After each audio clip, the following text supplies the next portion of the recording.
todos. Continuamos ahora con el estudiante tesista de Sociología, Víctor Hugo Patiño Bermúdez, eh, con su presentación, recordándole a Víctor que tiene más o menos 40-45 minutos para hacer la presentación y 15 minutos para recoger alguna pregunta o comentario, tanto de quienes estén conectados viéndonos o de parte de la moderación del seminario. Víctor, buen día y le agradecemos su participación. Lo dejamos entonces al frente. Listo, Leo. Buenos días. Antes que todo, yo quiero dar unas palabras. Pues agradezco al colectivo MEF por la invitación.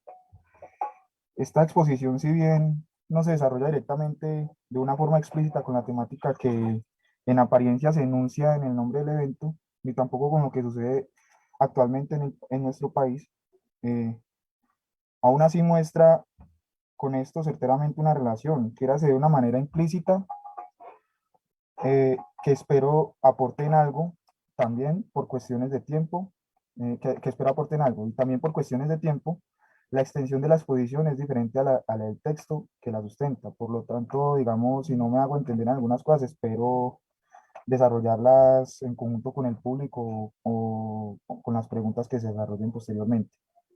Eh, Listo, entonces empecemos. Yo voy a compartir la pantalla y voy a exponer esto. ¿Me dicen si se ve? ¿Se ve? ¿Sí?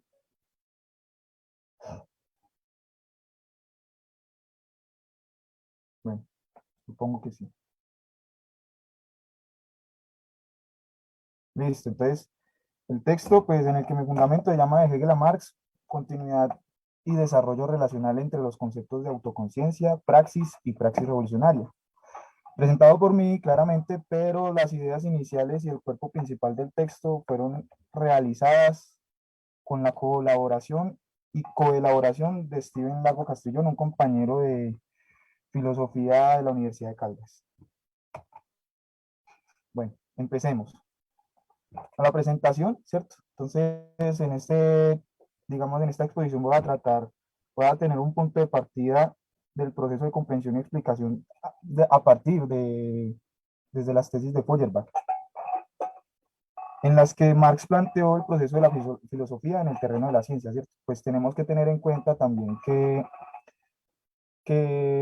las tesis sobre Feuerbach son como el borrador inicial, en el que, digamos, se fundamenta o está estableciéndose lo que posteriormente se va a desarrollar en la ideología alemana. Digamos que es como una síntesis general, abstracta, pero muy certera en lo que dice. Bueno, entonces, el desarrollo teórico y conceptual establecido con anterioridad por Hegel, eh, de la lectura y la discusión con el mismo, o sea, con Hegel y con las corrientes que la teoría de Hegel viene, ¿cierto? Pues claramente la ideología alemana y el idealismo alemán, pues tienen Hegel tiene una incidencia fundamental en esa corriente, ¿cierto? Listo. Pues, la siguiente. Listo. Entonces, el proceso teórico relacional entre los conceptos de autoconciencia, praxis y praxis revolucionaria y cómo existe un desarrollo ético que le corresponde. Digamos que eso es, digamos, la generalidad con la que en la que se enmarca todo lo desarrollado en esta exposición. La centralidad de este trabajo entonces alude a la continuidad que hace Marx de la filosofía hegeliana desde el esencial desarrollo teórico que trae esta consigo. Listo. Bueno, iniciemos. Las tesis sobre Feuerbach de Marx, ¿cierto? Entonces, Feuerbach concibe esta relación, digamos, la relación sujeto-objeto, en el mismo sentido en que la tradición materialista lo ha hecho hasta su momento. Esta es la de que el mundo tiene una existencia totalmente independiente del hombre. Es decir, que en parte es cierto, pero pues la va a desarrollar de otra manera en como la desarrolla Marx, porque Marx dice pues claramente no es una cuestión totalmente independiente, pero sí, digamos, está derivado de factores particulares y es como una, más que una independencia total, es como una codependencia del hombre hacia la naturaleza y de cómo el hombre incide en esta, ¿cierto? Entonces, para ellos, los materialistas, es inevitable una autodecisión, una división tajante entre sujeto y objeto. Objeto en términos de mundo o lo exterior al sujeto, ¿cierto? Listo. La relación sujeto-objeto o sujeto-mundo, Feuerbach, la tradición materialista hasta su momento, el mundo existe totalmente independiente del hombre, y como ya lo he dicho, para ellos es inevitable una autodecisión. Listo. Buscan en el hombre mismo los medios para conocer, o sea, en el desarrollo y clasificación de sus propias ideas aisladas, conciben entonces el objeto, lo que se puede aprender por medio de los sentidos, o sea, naturaleza y sociedad, la información que llega a los sentidos, la sensorialidad y la realidad, como algo absolutamente separado del ser humano y por ello dejándolo en la mera esfera de la contemplación. Listo. Entonces, de esta manera, para los materialistas, el mundo existe, ya que no se atreven a negarlo, pero en esta búsqueda queda relegado a segundo plano, el cual es el de la contemplación. Feuerbach se aleja de la realidad en búsqueda de las ideas que lo acercan a lo divino, lo que según él es el único que el hombre realmente puede conocer. El único conocimiento que el hombre puede tener es el divino. Entonces, Feuerbach, con el peso de la tradición filosófica sobre sí, no puede oírlo. Entonces, tiene que buscar en la misma, aquello que pueda responder la pregunta sobre cuál es la esencia del ser humano y cuál es su actividad real, encontrando en la actividad religiosa el fundamento que le permite concebir la actividad real humana. Por eso la importancia que confiere Feuerbach a la religión. No la toma en el amplio sentido de la palabra, sino que tomará de esta lo que sirve a sus propósitos, la mera actividad teórica, o sea, lo concerniente al ámbito espiritual. Feuerbach divide entonces, perdón, ¿sí? Feuerbach divide entonces el mundo en las dos esferas, como ya lo he dicho, la terrenal y la religiosa. Aísla al hombre en la esfera, en esta última, desde la cual se podrá observar, desde la cual él solo podrá observar el mundo, buscando así la esencia humana. En la religión, en el sentido del autor, es donde reside el conocimiento más próximo al ser humano, su conocimiento más verdadero.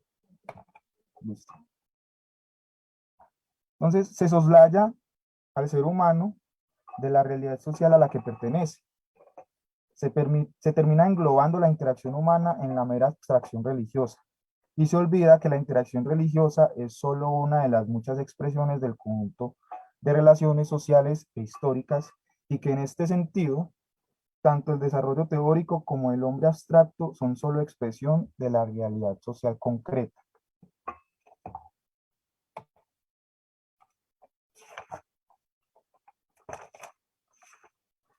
Antes de esto, encontramos que lo que es considerado para Feuerbach como actividad real humana eh, y como esencia humana son solo algunas expresiones de las relaciones sociales, o sea, son un fragmento, una parte más de la verdadera esencia humana y de la verdadera realidad, de la verdadera actividad humana, perdón. Olvida Feuerbach el desarrollo histórico que existe tras la interacción humana y por eso cae en la simple generalización de la esencia en el género humano, caracterizando así de una manera universal y abstracta, universal, abstracta y homogénea al ser humano. La esencia del ser humano como conjunto de relaciones sociales en constante transformación, ¿cierto? Entonces aquí pasamos a la siguiente y es el subtítulo de la concepción materialista de la historia es un aterrizaje metodológico, ¿cierto? Entonces, Marx expresa que Feuerbach desconoce el mundo como este contexto o entorno al que el ser humano pertenece, como conjunto de relaciones sociales, el cúmulo de conocimientos a los que puede acceder para dar cuenta de sí mismo y de sus determinaciones, sus circunstancias. Es el reconocimiento del ser humano en el mundo a través de su propia actividad. El desarrollo conceptual se da entonces a partir de su hacer en el mundo. Marx está parado en el mundo y tiene ante sí dos ramas filosóficas, la materialista y la idealista, las cuales en su desarrollo histórico buscaron responder al problema nociológico, al problema de cómo se conoce, cómo conoce el ser humano. El autor da cuenta que ninguna de estas teorías se acerca al conocimiento verdadero, al conocimiento real del mundo. También bien advierte que ambas se han cegado con las gafas del conocimiento por sí mismo, olvidando la realidad humana como tal, que es qué se conoce, el qué se conoce. Bueno, más adelante trataré también más que el qué se conoce, en conjunto con esto trataré el para qué se conoce, ¿cierto? Digamos, la funcionalidad en la que ha caído la ciencia, que ha caído la ciencia, no, siempre ha tenido la ciencia en su desarrollo, tanto social como no social. Bueno, a partir de la necesidad que hay en que el conocimiento dé cuenta de la realidad, Marx examina dichos desarrollos teóricos, o sea, el materialismo, aunque no lo niega, la existencia de la realidad la desconoce como objeto de conocimiento. El materialismo, aunque no niega la existencia de la realidad, la desconoce como objeto de conocimiento, solo es considerada como objeto de contemplación. En el otro extremo, el autor encuentra el fundamento que da pie a todo, el idealismo. Se refiere a la realidad para construir los conceptos, pero se abstrae de la misma y no vuelve a corroborarlos para construir constantemente el conocimiento esencial de las cosas en su devenir. Por lo tanto, al discutir con los modos de conocer hasta el momento, estableciéndolos como objeto para encontrar sus aciertos y falencias, Marx está siendo metódico con el método. Es decir, lo aterriza para hacer cumplir su cometido.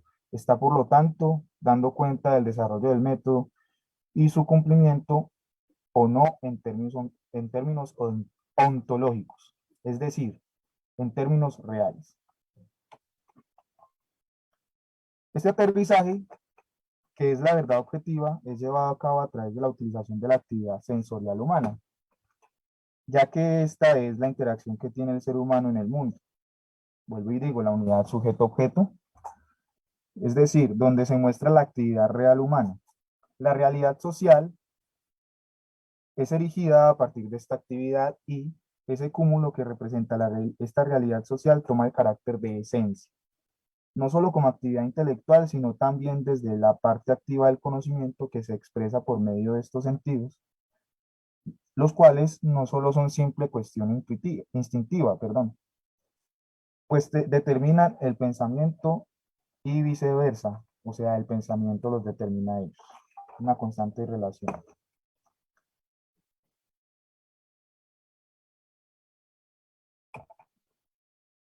La praxis es entonces esa corroboración conceptual de lo real, ¿cierto? De las condiciones reales existentes, el impulso de las transformaciones sociales e históricas. Es la práctica llevada a cabo por medio del concepto y es el concepto llevado a la realidad por medio de la práctica. El proceso de la conciencia es la desmitificación del mundo que para Marx se muestra como praxis, donde, como ya se ha expresado, todo posible conocimiento sobre la realidad es corroborado como verdad o falsedad en las relaciones humanas concretas. Feuerbach no desarrolla, por ejemplo, las relaciones intersubjetivas, las interacciones sociales inmersas en la sociedad civil o las posibles expresiones comunitarias o sociales que puedan darse fuera del concepto de sociedad civil. Los posibles híbridos sociales donde la misma sociedad civil no se muestra en su concepto meramente formal y abstracto. Estos aspectos, el individualismo aislado y la sociedad civil, terminan estando entonces en la mera formalidad y la generalidad. Caen entonces, en ese sentido, en el ahistoricismo, dando por lo tanto solo importancia a la sociedad en su forma civil y no la sociedad en su amplio complejo humano, que tiene en sí misma esta.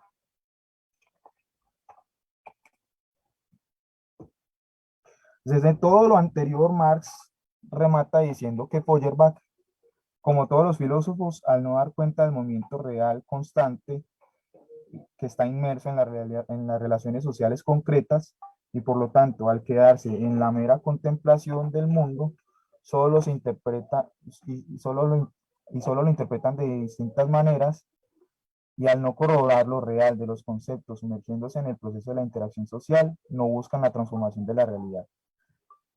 Eso que Marx llama praxis revolucionaria, que se da a partir del conocimiento del mundo,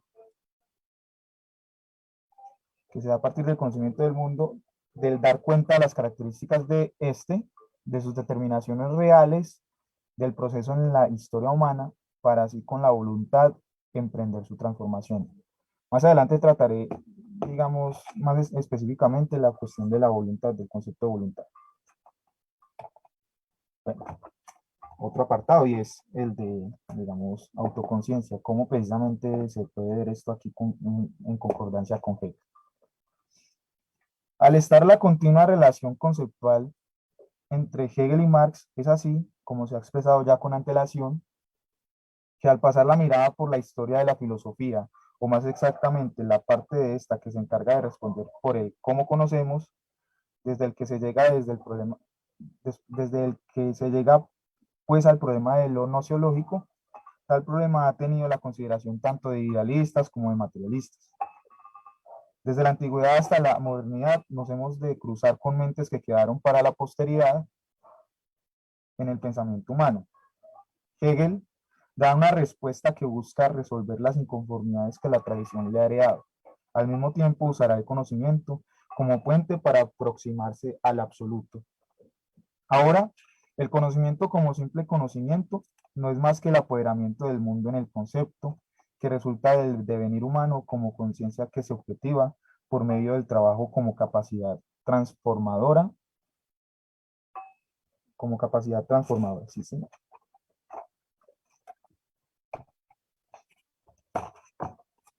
Tomado de este modo, es el conocimiento el que posibilita el operar del ser humano, desde el trabajo como praxis, en un medio determinado. Solo el individuo que se sabe individuo, que es autoconsciente, puede encontrarle sentido a todos los conceptos que componen el mundo y el conocimiento sobre de sí mismo. Este, con el conocimiento de su entorno y sus relaciones sociales, empieza a darle un objetivo a aquello que contiene su cabeza. Con el conocimiento acerca del mundo se da la construcción y transformación de este y de sí mismo. Es importante destacar que el conocimiento expresa en su mismo proceso relaciones de dominio, pues es intrínseco para él hacerse de las determinaciones que lo llevan al concepto. El concepto es el resultado del trasegar del sujeto por la certeza sensible, la percepción y el entendimiento, el cual es a su vez la determinación de aquello que es y no es al mismo tiempo. Tal trasegar muestra el dominio del hombre hacia la naturaleza, lo otro, hacia el otro y hacia sí mismo. Esta última parte era lo que me refería yo anteriormente con cuestión de voluntad. O sea, está relacionado con la cuestión de la voluntad. Perdón. Es la conciencia donde los conceptos del mundo se hacen posibles, como resultado de sus tres momentos mencionados anteriormente.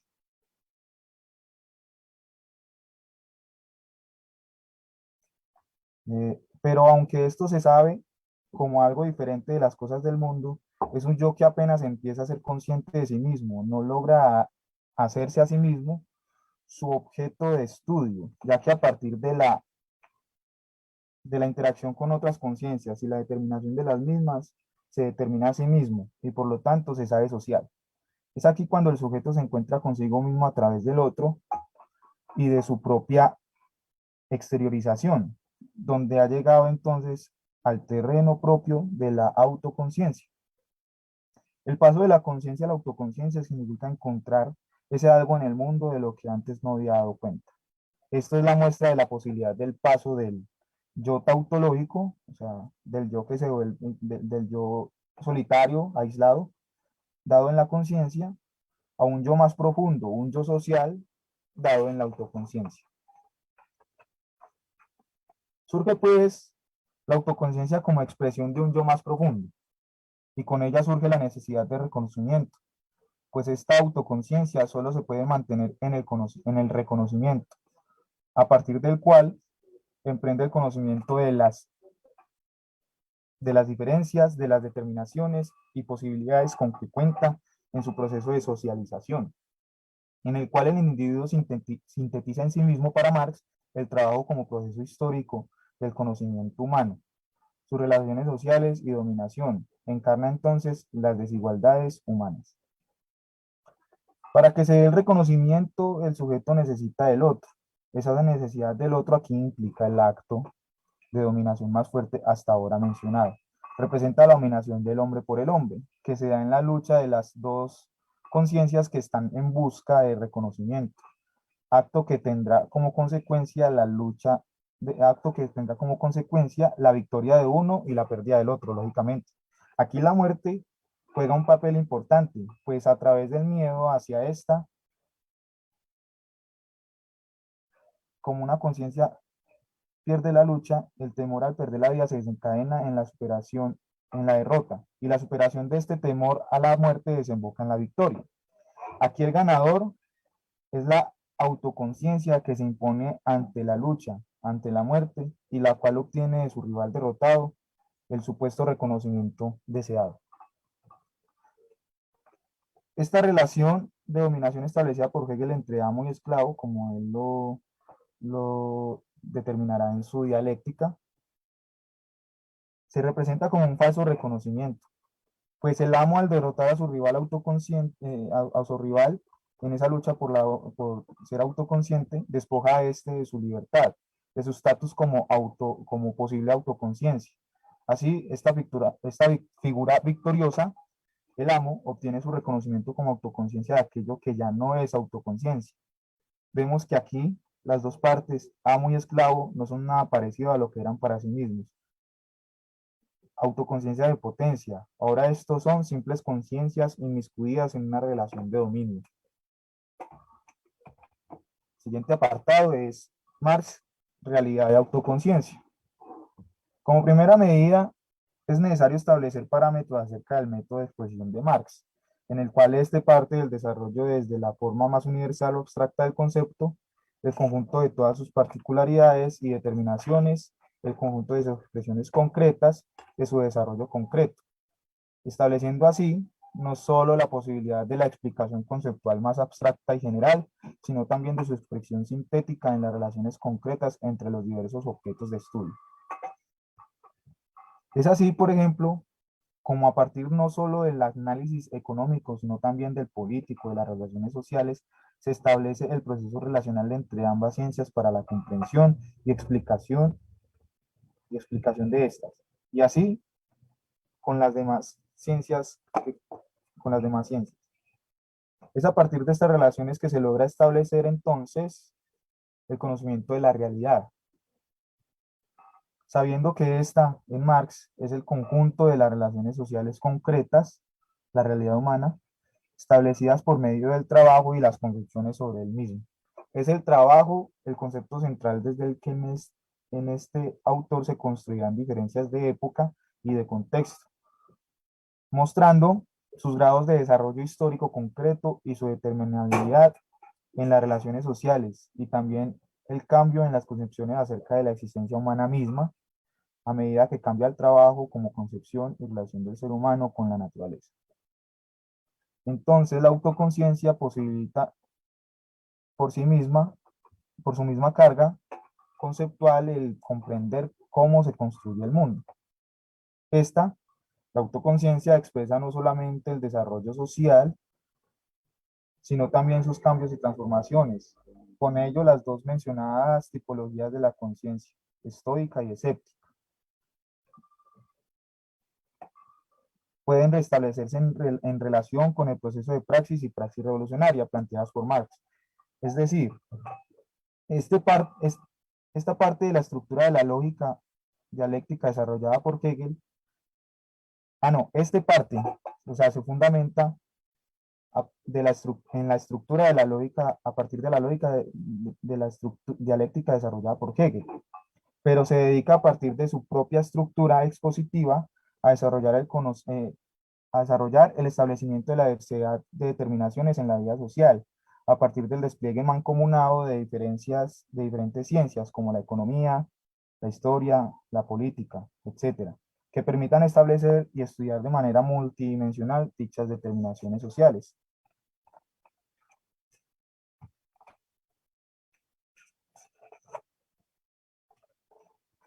En la praxis, por ejemplo, el trabajo manual no se ve solo como mera actividad, sino también como actividad pensada que tras de sí tiene un proceso dado a partir del desarrollo del conocimiento. La técnica, su accionar, tiene tras de sí todo un arsenal de conocimientos que llevó a que éste fuera el modo más óptimo de llevar a cabo tal actividad. Es entonces en el trabajo como praxis donde se expresa, por lo tanto, el despliegue del accionar teórico práctico. Al ser el trabajo la capacidad creadora y transformadora del hombre, se muestra como el proceso por el cual el hombre se hace a los medios para satisfacer sus necesidades. Muestra en su despliegue a través de la historia su recorrido, su avance y su complejidad. Y con ello el avance entonces a preguntarse si el conocimiento desarrollado hasta el momento si tiene base real o solo se desarrolla a partir de ideales que anulan ese desarrollo real. Es en el desarrollo de la praxis en el que el individuo debe las determinaciones de la realidad. Tal develación implica el desarrollo concreto de los conceptos. Este individuo es quien aterriza los conceptos para mostrar si son obsoletos o no, lo cual no solamente se da a partir de la actividad meramente teórico-contemplativa, sino que dicho aterrizaje implica el accionar para tal muestra o desarrollo. Asimismo, sucede con las determinaciones sociales. Se establece entonces así si hay correspondencia, relación entre el objeto y lo que se dice para así establecer la posible causidad conceptual o reconceptualización. Es en este sentido que en la praxis se muestra el despliegue de la autoconciencia. El individuo que da cuenta de su papel transformador de la realidad, en la realidad da cuenta de las relaciones sociales concretas en las que está inmerso. Las determinaciones que confluyen en estas sean en términos universales, comprendidas como la lectura, la historia humana, la cultura, perdón, la historia humana y en sus determinaciones particulares devenidas históricamente, que contienen desarrollos políticos y procesos económicos. Es entonces ese alguien que se comprende como individuo, que expresa determinado momento histórico, quien por medio de su formación se sabe social, histórico. Es autoconciencia e impotencia. La autoconciencia y el proceso de conocimiento al darse como proceso de dominación, como ya lo había establecido antes, no es solo del hombre hacia la naturaleza ni entre individuos, sino también del individuo hacia sí mismo. En el primer momento se ve expresada la fuerza de trabajo en cómo el hombre transforma la naturaleza para hacerse a sus medios de vida. En el segundo se expresa la dialéctica muy siervo, la cual es la acción de dominación por la fuerza entre los hombres. En el tercero se da la dominación del individuo hacia sí mismo. Esta se representa entonces en la formación, el control de las pasiones por medio de la autocrítica, del intelecto, de la razón. Pues el individuo sabiéndose social buscaría entonces establecer de modo razonable la relación de su ímpetu individual con el desarrollo colectivo o social. La praxis revolucionaria expresa la clara unión de la filosofía con la historia, con la política y con la economía, por ejemplo, y otras ciencias que digamos que pueden venir detrás de ellas o son subcategorías de las mismas.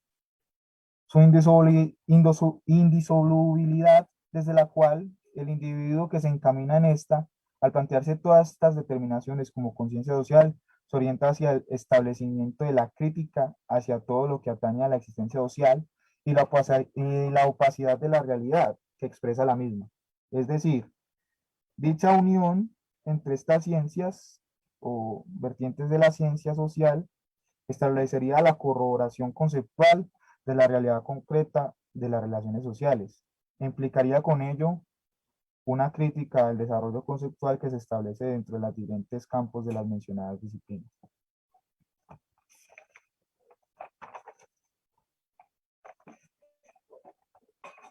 Implica también que las discusiones y disputas se basen en argumentos científicos y críticos, los cuales buscarían también la conceptualización de las convicciones y valores que hacen que el orden político y la dominación permanezca tal y como se presenta, habiendo cambios de forma, más no de fondo, es decir, aparatos discursivos de la persuasión y legitimidad que determinan y configuran modos de acción social acordes, alienados y alienantes, que en vez de mostrar tal y como son las relaciones sociales en su desarrollo concreto, la velan y proyectan intereses particulares sobre los intereses generales.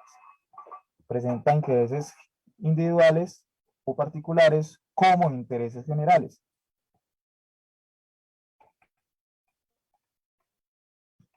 Aunque no había un desarrollo claro por parte de Marx referente a la ética como impulso o resultado de la praxis revolucionaria, esto implicaría entonces estudiar y mencionar el desarrollo referente a lo ético a partir de su teoría. Aquí en el aterrizaje conceptual acerca de las condiciones sociales concretas en la modernidad, la autoconciencia hegeliana muestra su realidad a partir de la conceptualización que impulsa el cambio social de la autorrealización, digna del ser humano desde una ética revolucionaria que parta de lo conceptualmente planteado por Marx. O sea, esa autorrealización hay que hacer la salvedad, claramente no es una autorrealización individualista, claramente teniendo en cuenta el concepto de individualidad, pero no en términos extremos del individualismo o la individualización extrema, sino que es una autorrealización en términos claramente en el campo de la autoconciencia, en donde el otro es reconocido también como una autoconciencia y cómo a partir de esa relación se potencian las dos o más autoconciencias relacionadas. Aquí en el aterrizaje conceptual acerca de las condiciones sociales concretas en la modernidad, la autoconciencia hegeliana muestra su realidad a partir de la conceptualización que impulsa el cambio social, de la autorrealización digna del ser humano desde una ética revolucionaria que parta de lo conceptualmente planteado por Marx, es decir, una ética diferenciada. ¿Y a qué me refiero yo con una ética diferenciada? Es, digamos, a partir de lo que se critica y se ve que hace la sociedad moderna capitalista en el accionar de los individuos, trabajo enajenado, alienación. Entonces es empezar a eso, empezar a diferenciarse de eso y empezar a conceptualizar a partir de esa diferencia. Esta ética indiferenciada en la que se establezcan las propias premisas de las propias premisas de contravención y del cumplimiento de los valores constituidos socialmente desde la Revolución Francesa, aterrizar, llevar a cabo los conceptos constituidos socialmente en la Revolución Francesa. Desde de esas implicaciones reales de su cumplimiento y el potenciamiento que hace Marx en su desarrollo conceptual de tales implicaciones. Y aquí me hago una cita de Rubén Darío Arroyo en su texto, Concepto de ética en Marx o la emancipación del hombre en una vida digna, y es que él dice esto, así las cosas, si bien no podemos hablar de Marx como de un moralista en el sentido estricto de la palabra, explícitamente hablando, es decir, de un filósofo ocupado y ocupado prioritariamente por la reflexión y fundamentación crítica sustancialmente de problemas morales desde una teoría ética, sí percibimos su sensibilidad y descontento por la moralidad, autonomía y justicia social.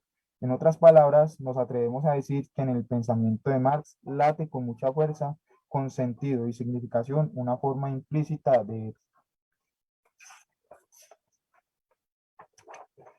Entonces, para la autorrealización ya mencionada se hace necesaria no solamente la discusión crítica de la realidad social concreta,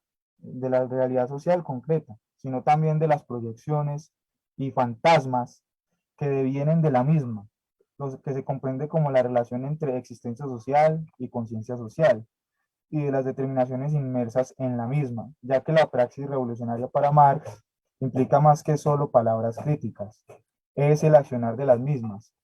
Por lo tanto, el desarrollo de una ética que le corresponda y que lleve hacia el desarrollo de la conciencia de clase o vaya de la mano con la misma.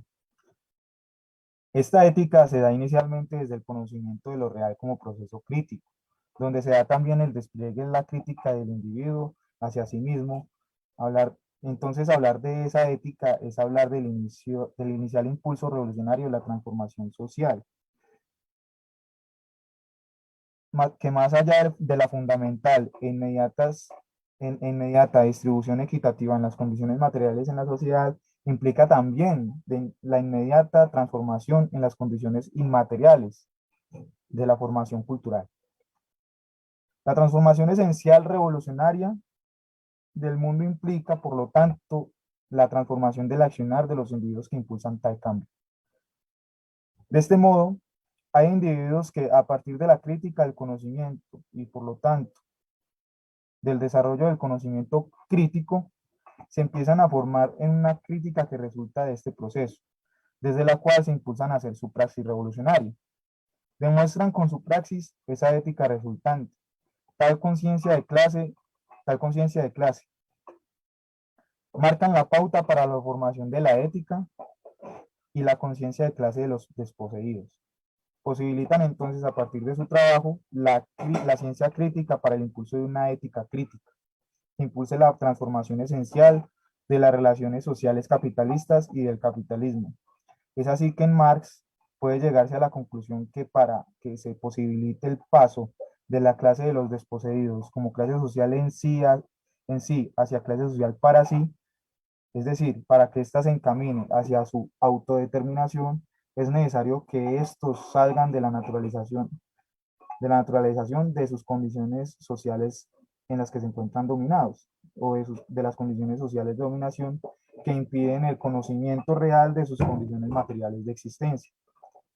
El proceso de la autoconciencia hegeliana se desarrolla entonces en Marx a partir del accionar teórico-práctico sobre la realidad que impulsa su transformación a partir de su conocimiento y por lo tanto el conocimiento y transformación de las relaciones de dominación y condiciones sociales desiguales.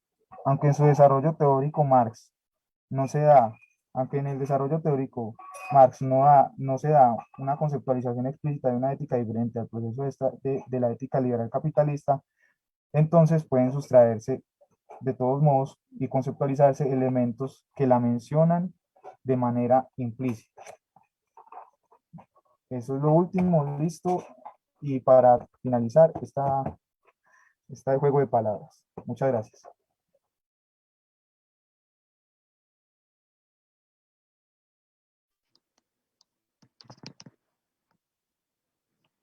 Gracias, Víctor.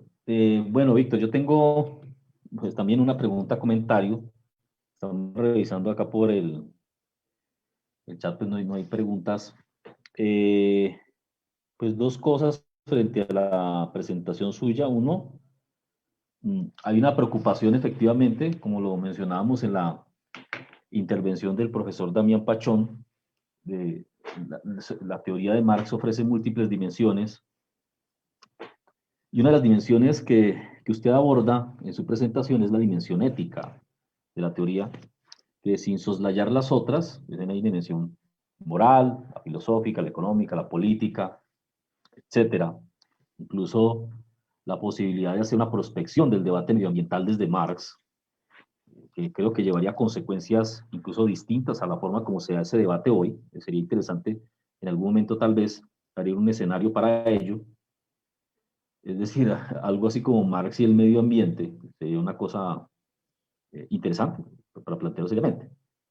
Pero entonces, más allá de la disertación de carácter ontológico y epistémico, como lo hemos visto en su presentación frente a la configuración ética, la construcción de la ética desde la teoría, ¿cómo parafraseando al propio Marx, aterrizar ese nivel de abstracción frente frente a la eticidad con los debates, digamos que contemporáneos, con lo que estamos enfrentando justamente hoy en el siglo XXI, que en última instancia, y es un poco la provocación del seminario, es advertir la pertinencia y por qué es necesario Marx como una lectura.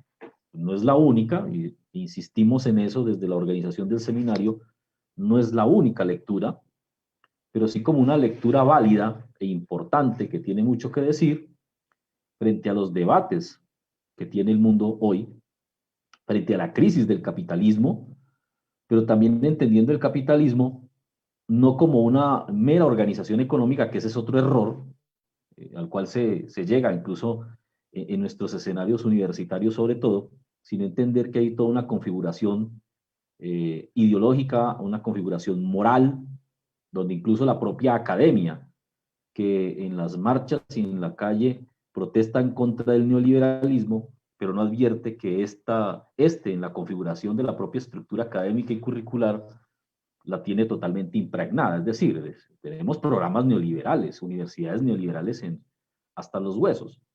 Y esto obliga al debate ético, que es quizás uno de los primeros momentos o de las primeras dimensiones del debate.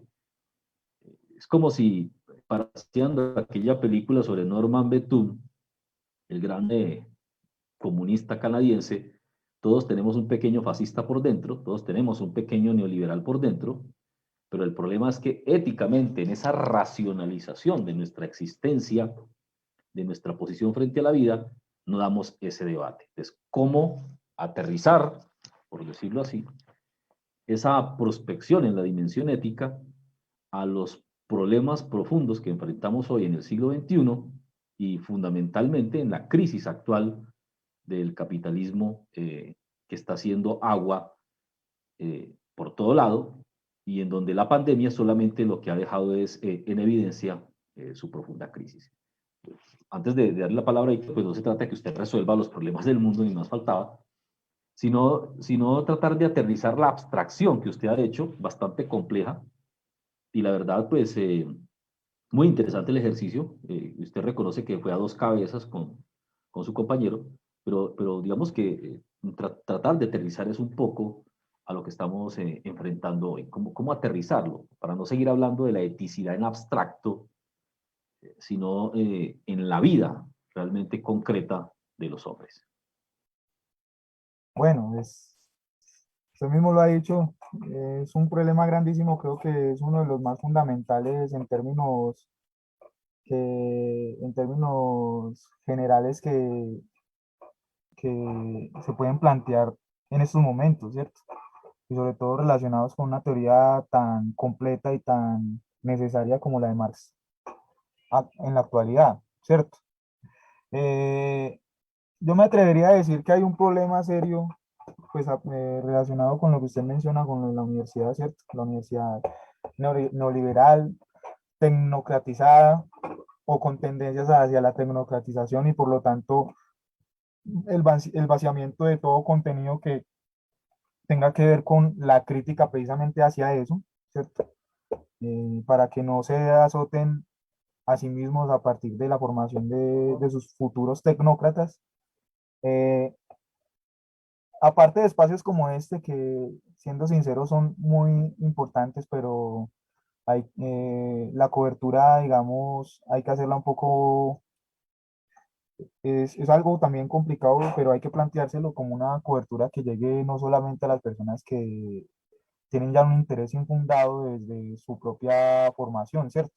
O sea, aquí al espacio llegan personas que ya han sabido algo del tema o la curiosidad de haber leído algún texto los lleva a esto, ¿cierto? Eh, y no solamente dejar el tema, el tratamiento del tema en en la mesa de discusión, solamente que se arme la mesa de discusión y listo, y ya, y apenas se acabe la discusión, entonces se desarma la mesa y seguimos actuando como si nada, ¿cierto? ¿Cierto? Se supone que No sé, yo siempre lo he pensado así y lo he intentado hacer en la medida de lo posible, que lo que uno lee incide en la forma de pensar y de actuar de uno, ¿cierto? Y cómo esa forma de pensar y de actuar de uno tiene que ir en consecuencia con lo que uno se ha formado y lo que uno ha leído a partir de eso, y pues la interacción con otras personas en el entorno y la cuestión de la discusión, el darse en la jeta tanto metafórica como literalmente con los demás, todo eso da un aprendizaje, eh, pero no, digamos que no todos se han planteado la cuestión así, ¿cierto? Es algo difícil, sí, pero no imposible. Es algo de constante cabeceo, como se dice coloquialmente, pero necesario. Es decir, llevar esa formación, esa discusión, esas lecturas que uno tiene cada vez que se toma con un texto relacionado a la transformación social y por lo tanto a la transformación individual, así no lo diga explícitamente, llevarlo a la mesa de comedor, a la cancha, aterrizarlo, digamos, al ámbito cotidiano, para así empezar, así sea que uno al inicio se encuentre en una dicotomía en la que se siente, digamos, eh, agobiado porque los demás no puedan entender, es buscar la forma de hacerse comprender, ¿cierto? Eh, es como precisamente utilizar de cierta manera el lenguaje como una forma de llegar a no solamente a sí mismo, sino hacia los demás, esas demás personas comprendan, ¿cierto? Comprendan lo que uno quiere decir. Y si no lo comprenden, entonces es un problema de comunicación que se tiene que solucionar. Eh, con la cuestión del paro, digamos, también podemos pensar algo fundamental, y es que se ha, se ha visto una total desconexión o una conexión poco clara, entre las personas las personas de primera línea, las personas que están yendo a la marcha, a las marchas, a las movilizaciones, a los espacios del paro, que no están organizadas, sindicalizadas, y a las personas que están sindicalizadas y organizadas. Eh, estas últimas están totalmente aisladas o muy aisladas de lo que está sucediendo realmente y de lo que está pasando en la mente de las demás personas, porque no se han atrevido, digamos, a establecer un diálogo. Un diálogo no es en términos de yo le pregunto por qué está marchando y entonces usted me dice y listo, y eso quedó grabado, pero no se generó el diálogo y la discusión profunda, entonces no se sentaron, digamos, a hablar, sentaron en términos metafóricos, digamos, no se profundizó en el tema, sino que se genera un compendio de descontentos no reflexionados profundamente. La indignación queda muy superficial, pero no se profundiza en sus causantes, en sus causalidades, porque, por ejemplo, una de las consecuencias claramente de lo que está sucediendo y de las manifestaciones que se están dando es la neoliberalización de la sociedad. O sea, y no solamente el modelo económico, sino precisamente lo que conlleva eso en la construcción y la concepción de individuo en términos del modelo neoliberal. Eh, ¿Cómo eso incide entonces en el extremo egoísmo y aparte de eso eh, y en consecuencia de eso la hedonización de la vida, el vivir a diario el vivir por el vivir en el sentido en cuanto yo tenga mi vida solucionada, mi concepto de felicidad extremadamente subjetivo, sin parámetros generales en términos autoconscientes que la felicidad implica, es un aspecto social, es un aspecto más social que individual, eh, pero entonces con esa extrema individualización empieza a la hedonización de la sociedad en la que solamente importa el individuo y su placer espontáneo.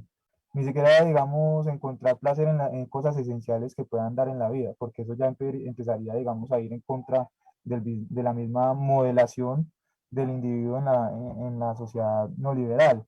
Yo insisto en términos de cómo aterrizar esa abstracción. Espero esté siendo un poco claro y es precisamente cómo nosotros como personas que hemos tenido la posibilidad de formarnos en una universidad, no creamos que eso es un privilegio, en el sentido de que entonces me va a distanciar y va a hacer una distinción de las personas que no pudieron, sino saber que esas personas que no pudieron ingresar no es que no hayan querido, sino que en efecto, no hubo los medios para sostenerse o para entrar. La desigualdad de la educación, tanto primaria como secundaria, no les ayudó para ingresar a formarse en lo que deseen, ¿cierto? Entonces, de retirar, barrer con esa ideología de creer que porque estamos formados en la universidad, entonces somos la panacea, somos, como se hizo por ahí, yo escuché por ahí, el último relinche del caballo de Zeus. No, somos personas que tuvimos la posibilidad de formarnos y que tenemos un papel fundamental y es no creer que lo que nosotros estamos diciendo y por lo cual nosotros nos formamos y de lo cual nosotros nos formamos nos hace diferentes en el sentido de extracción social, eso que parece una cosa terrible, empezar a diferenciarse por extracción y sabiendo que, que la cuestión de la clase social, por ejemplo, es un mito, usted lo decía en su presentación, solamente somos, si me puedo incluir ahí, no sé, somos personas que trabajamos a partir de nuestra formación en el intelecto y nos creemos ya clase media por lo mismo. Entonces, es dejarnos de pensar eso porque eso es también hacer la jugada de creer de no apostarle a la crítica social y a la, digamos, a una transformación real, una revolución social y apostarle más bien a la movilización social, o sea, a tratar de cumplir mis aspiraciones burguesas, ¿cierto? Tener una vida acomodada sabiendo que otros no la tienen, ¿cierto? Entonces, es bajarse de esa nube y pues aparte de eso yo también tratar de aclarar y desarrollar un lenguaje lo más claro posible sin distorsionar la teoría que siempre ha sido una dicotomía, pero es necesario para, no solamente para entenderse, sino para hacerse entender ante los demás, para hacerse comprender. Y así que los demás, a partir de su papel mucho más activo que uno, y hay otra cosa, otra crítica, hay que ser más activos, no solamente discutiendo, sino haciendo. Eh, Esas personas a partir de su papel más crítico, más activo en el mundo, a partir de la crítica, en su papel más activo del mundo, eh, generen un cambio mancomunado, no tampoco con la cuestión de,